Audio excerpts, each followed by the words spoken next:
all for coming here to once again reinforce to the Welsh Government how unhappy we are in Pembrokeshire but throughout our region at what's been done to our public services and our hospitals.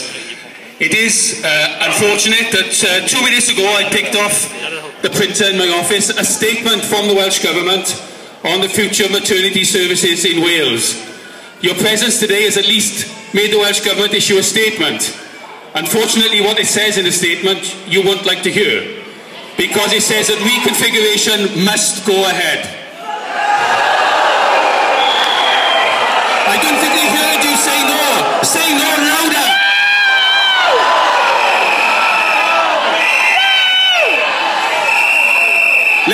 Let me just tell you a story that happened 2 weeks ago in the region I represent. I represent Pembrokeshire, but I also represent Carmarthenshire. So in Llwynhelyg 2 weeks ago, a man living next door to Prince Philip Hospital died waiting 2 hours for an ambulance. He lived next door. His garden backs on to Prince Philip Hospital.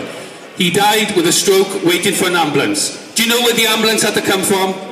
Where you've all come from. Haverfordwest and Pembrokeshire. That's where the ambulance had to come from. It is the fundamental underpinning of our services that we have safe services for everyone in all parts of Wales. While we don't have paediatrics 24/7 in Haverfordwest, while we don't have an ambulance service that works effectively and meets its own targets and can serve everyone, taking away local services is fundamentally flawed.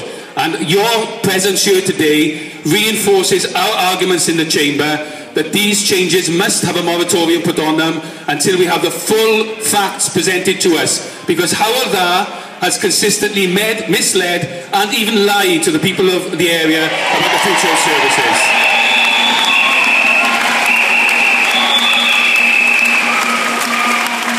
Felly, diolch yn fawr i chi am ddod, a'ch presenoldeb yn gwneud gwahaniaeth. You coming here today does make a difference because it shows that we're not giving up the fight. Please continue to argue for your local services, but please join all of us in all parts of Hywel Dda who are arguing for district general hospitals that can serve rural Wales. Diolch yn fawr iawn.